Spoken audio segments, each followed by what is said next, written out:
6:26 पे मेरी घंटी बजी, उसका कट गया। फिर मैंने 6:26 मतलब पूरी नहीं हुई थी, कुछ सेकंड बची हुई थी, मैंने उसके साथ अपना फोन उठाया, साथ ही साथ कॉल किया, फोन बंद था। कल रात में उसका फोन 12:04-5 के ऊपर ऑन हुआ है, उसके बाद बंद हो गया है।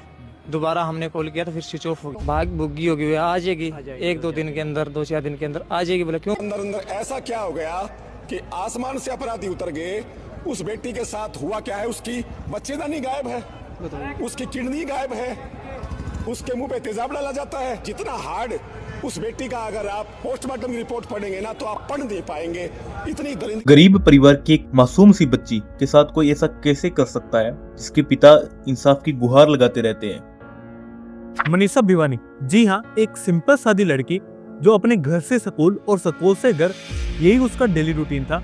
पर एक दिन वो घर वापस आती ही नहीं है। अब अगले दिन एक खेत में उसकी बॉडी मिलती है और लोग उस बॉडी को देखते हैं तो वो लिटरली शॉक रह जाते हैं। यानी चेहरा एकदम खराब था, एसिड के भी कुछ निशान थे, दोनों आंखें वो तक निकाल दी गई थी, गले पे एक 29 मिमी का एक कट लगा था और उसके कपड़े वगैरह भी फटे हुए थे और कई बॉडी पार्ट भी मिस थे। इस ब्रूटलिटी से उसकी बॉडी मिली, वो किसी वॉयलेंस मूवी में भी ना दिखाए। इतना सब कुछ एक लड़की के साथ। देखिए, ये कुछ नया नहीं है कि हमारे भारत के अंदर लड़कियों के साथ ऐसा हो रहा है। हर 2-4 महीने के अंदर आपको एक ऐसा मामला मिल जाएगा जिसमें पुलिस है वो लापरवाही दिखा देती है और सिस्टम है वो सही से काम नहीं करता। फिर सोशल आउटरीच होता है और वो मुद्दा है वो एक नेशनल मुद्दा बन जाता है। चाहे वो कोलकाता वाले केस हो, चाहे कोई सा भी लो, शुरुआत में वो धीरे धीरे रफ्तार पकड़ता है, फिर वो एक राजनीतिक चर्चा बन जाती है और कई पॉलिटिशियंस है वो इससे वाद विवाद करते हैं। पर वीडियो स्टार्ट करने से पहले मैं आपको बता दूं कि मैंने जो इस वीडियो में जानकारी ली है वो पब्लिक और ऑनलाइन सोर्सेज पे मिल जाएंगी, तो आप एक बार क्रॉस चेक जरूर कर लेना। और मेरे सोर्सेज की जो भी लिंक है वो मैं आपको डिस्क्रिप्शन में दे दूंगा, तो आप वहां पे भी देख सकते हो। पर फिर भी अगर मेरे से कोई गलती होती है तो आप प्लीज कमेंट जरूर कर देना। मैं आपके कमेंट की बिल्कुल रिस्पेक्ट करते हुए उस चीज को फिक्स करूंगा। तो वीडियो को अंत तक देखना। तो टॉपिक पे वापस आते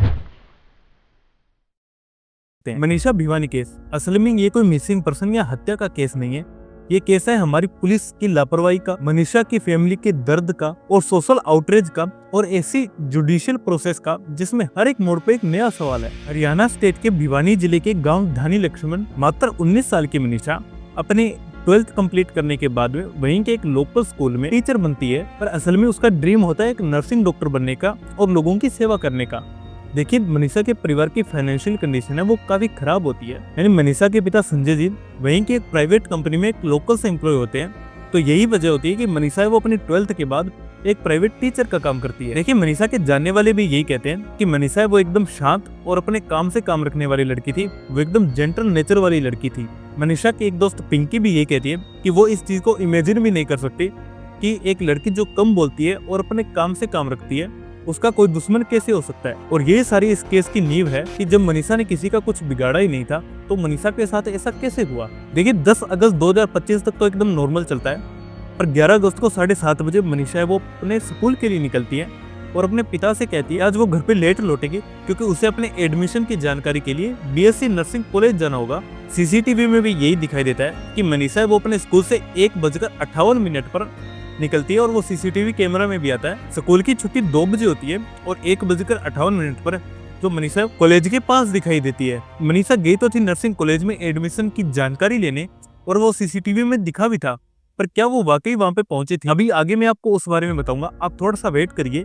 देखिए, उसी दिन शाम के 6:26 पे मनीषा है वो अपने पिता से बात करती है और फिर उसके बाद उसका फोन है वो स्विच ऑफ हो जाता है और इसके बाद मनीषा है वो अपने घर पे भी नहीं लौटती, जिससे उसके पिता है वो काफी चिंतित हो जाते हैं और वो वहीं के एक लोहारू स्टेशन में अपनी बेटी की मिसिंग रिपोर्ट दर्ज करवाने जाते हैं। पर उन्हें वहां पे क्या मिलता है, पुलिस वाले उनसे कहते हैं कि लड़की है भाग गई होगी किसी के साथ, 4-5 दिनों के अंदर आ जाएगी। अब ये बात सुन के संजय है उनको और ज्यादा बड़ा झटका लगता है और साथ में पुलिस है वो रिपोर्ट भी दर्ज नहीं करती। अब एक पिता की बेटी गायब है और पुलिस वाले कहते हैं कि आप 4-5 दिन इंतजार कीजिए। तो क्या यही हमारी जुडिशियल सिस्टम है।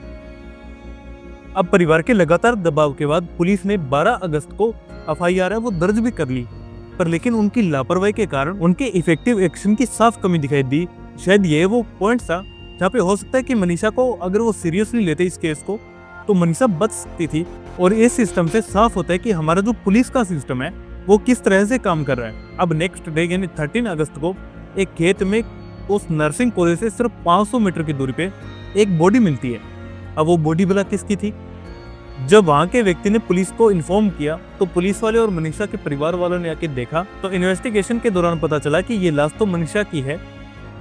अब मनीषा की लाश है, उसकी हालत बहुत खराब थी, यानी गले पे 29 मिमी का एक कट लगा था और उसकी आंखें भी निकाल दी गई थी। चेहरे पे एसिड वगैरह के निशान थे, कपड़े फटे हुए थे और कई बॉडी पार्ट है वो भी मिक्स थे। अब पुलिस है वो इस जगह से मनीषा के दुपट्टे, जूते और कई और आइटम को इकट्ठा करती है, पर उस क्राइम सीन से एक चीज मिसिंग थी, वो था मनीषा का मोबाइल फोन। देखिए मैं आपको आगे चल के बताऊंगा कि इस मोबाइल फोन की वजह से इस केस में क्या नया मोड़ आता है। तो एक इम्पोर्टेंट पीस था मोबाइल फोन, वो उस जगह से मिसिंग था। अब भिवानी के ही सिविल हॉस्पिटल से पहली पोस्टमार्टम रिपोर्ट आती है 14 अगस्त को, जिसमें साफ कहा गया कि कोई सेक्सुअल असल्ट नहीं है, पर इस रिपोर्ट से कोई चीज साफ नहीं हो रही थी। तो जो मनीषा के परिवार वाले हैं उन्होंने इस रिपोर्ट को लेने से इनकार कर दिया। अब यहीं से एक कम्युनिटी प्रोटेस्ट शुरू हो गया। अब इसी पर्टिकुलर टाइम पे जो मनीषा की फैमिली पर्सन थे उन्होंने उसी अस्पताल में धरना दिया और जो बाकी के कम्युनिटी प्रोटेस्ट थे उन्होंने बस अड्डों पे भी प्रोटेस्ट किया और मांग रखी कि दूसरी पोस्टमार्टम रिपोर्ट आनी चाहिए। तो 15 से 16 अगस्त के बीच में रोहतक की एक और रिपोर्ट आती है। अब इस रिपोर्ट में कई मामूली से डिफरेंसेस थे, पर इसके अंदर भी सेक्सुअल असल्ट की कोई पुष्टि नहीं की गई थी। और जो मनीषा की लाश है वो जिस कंडीशन में मिली थी उसके लिए उन्होंने कहा कि ये शायद जानवरों ने किया है। तो क्या ये सच था या सच को छिपाने की एक और कोशिश की गई थी? तो परिवार ने इस रिपोर्ट को भी लेने से इनकार कर दिया। जो कम्युनिटी प्रोटेस्ट था वो और ज्यादा बढ़ने लगा। 16 अगस्त को डिगावा मंडी में एक महापंचायत हुई और इसी तरह 17 अगस्त को भी जो दिल्ली पिलानी रोड थी वो भी एकदम बंद कर दी गई। और सेम एज कई और जो गांव थे या जो प्रोटेस्ट करने वालों की जहाँ पे जगह थी उस चीज को एकदम बंद कर दिया गया। परिवार की एक ही मांग थी कि जब तक दोषी नहीं पकड़े जाते तब तक अंतिम संस्कार नहीं होगा। पिता संजय ने भी यही कहा कि उनकी बेटी की हत्या वो पुलिस की लापरवाही की वजह से हुई है, तो पहले पुलिस है वो क्रिमिनल्स को पकड़े। अब पुलिस 19 अगस्त को एक और खुलासा करती है। वो कहती है कि मनीषा के बैग से एक सुसाइड नोट मिला है, वही बैग जिसको पुलिस ने 13 अगस्त के क्राइम सीन से लिया था, पर आज उन्हें सुसाइड नोट है वो इतने दिनों बाद मिला। और पुलिस ने यह भी कहा कि जो हैंडराइटिंग है वो भी खुद मनीषा की ही लिखी हुई है। अब वो सुसाइड नोट में क्या था वो मैं आपको दिखा देता हूँ। अब एसपी सुमित कुमार ने एक बयान दिया कि जो रिपोर्ट है उसके अंदर पेस्टिसाइड की प्रेजेंस है, यानी मनीषा ने खुद एक कीटनाशक खरीदा जो उनके सेल्फ परचेज था। सुसाइड नोट भी मिला और रिपोर्ट है वो भी यही साबित करिए। तो क्या ये सिर्फ आत्महत्या का मामला है? तो क्या ये मामला इतना सीधा है? जी नहीं, मैं आपको और डेटा बताता हूँ। देखिए हालात है वो इतने ज्यादा बिगड़ गए कि 19 और 21 अगस्त के बीच में भिवानी और चरखी दादरी के बीच में जो इंटरनेट सेवाएं हैं वो एकदम सस्पेंड कर दी गई। अब इसी बीच मुख्यमंत्री नायब सिंह सैनी ने भी एक अनाउंसमेंट की। परिवार की जो डिमांड है उसके आधार पे ये जो केस है इसको सीबीआई को ट्रांसफर किया जा रहा है। उन्होंने आश्वासन दिया कि इस केस में जो भी रियलिटी है सीबीआई अपनी जांच में सब कुछ सामने रख देगी, आप थोड़ा धैर्य कीजिए। भिवानी के एसपी का तो ट्रांसफर हो गया और 5 पुलिस ऑफिसर्स को तो सस्पेंड कर दिया गया। अब परिवार की जो डिमांड थी उसके आधार पर 20 अगस्त को दिल्ली एमएस की एक पोस्टमार्टम रिपोर्ट आती है और वो रिपोर्ट है वो सीधे सीबीआई को दे दी जाती है। अब परिवार है वो पहले दोनों रिपोर्ट से एकदम संतुष्ट नहीं था, पर इस रिपोर्ट पे वो संतुष्ट हो गए और उन्होंने अपनी बेटी का है वो अंतिम संस्कार किया। देखिए 22 अगस्त को भीमसेना के प्रमुख नवाब सतपाल तंवर ने ऐलान किया कि 24 अगस्त को हरियाणा बंद रहेगा और उन्होंने 36 बिरादरियों से ये रिक्वेस्ट की कि वो उन्हें इस मामले में पूरी सपोर्ट करें। और इसी तरह जो ओपोजिशन के भी नेता थे गोप सिंह हुड्डा, उन्होंने भी यही बयान दिया कि शर्म आनी चाहिए हरियाणा को। उन्होंने इस मामले के लिए ये भी कहा कि हरियाणा है वो सबसे ज्यादा अनसेफ जगह है। पर 23 अगस्त को पिता संजय का एक वीडियो सामने आता है जिसमें वो कहते हैं कि इस केस को कोई राजनीतिक मुद्दा ना दिया जाए। वो हरियाणा सरकार की प्रशंसा करते हैं और वो कहते हैं कि जो सीएम साहब है उन्होंने अच्छा काम किया। उन्होंने उनकी दोनों डिमांडें मान ली। दोनों कौन सी? पहली सीबीआई जांच की और दूसरी एक पोस्टमार्टम रिपोर्ट की जो दिल्ली एमएस में हुई थी। देखिए 24 अगस्त को सीएम सैनी साहब ने एक स्टेटमेंट दिया। उन्होंने कहा कि उन्हें इस केस का पूरा सच पता है, सीबीआई है वो इस केस की पूरी जांच करेगी और सच है उसको लोगों के सामने रखेगी। अब सरकार को इस केस की सारी सच्चाई पता थी तो उन्होंने अब तक बताई क्यों नहीं? 24 या 25 अगस्त को जो सिंगानी का नर्सिंग कॉलेज था वहां की मैनेजमेंट ने भी यही कहा कि 11 अगस्त को तो कोई लड़की उनके एडमिशन के लिए आई ही नहीं थी। उन्होंने कहा कि उनके कॉलेज की छुट्टी तो 1 बजे ही हो जाती है और रिपोर्ट के अनुसार मनीषा वो 1:58 पे अपने स्कूल से निकली थी कॉलेज जाने के लिए। देखिए यहाँ पे एक और शॉकिंग न्यूज पता चलती है कि 10 और 11 अगस्त की रात को मनीषा है उसने अपने दोस्त के साथ तकरीबन 2 घंटे तक चैट किया था, यानी एक व्हाट्सएप चैट की थी। पुलिस है वो इस चैट की कॉल रिकॉर्डिंग की भी जांच कर रही है। यहीं पे मनीषा के पिता संजय एक बयान देते हैं कि 11 अगस्त की रात को मनीषा के फोन से उन्हें कॉल आता है और जब वो फोन को पिकअप करते हैं तो सामने से कोई भी नहीं बोलता।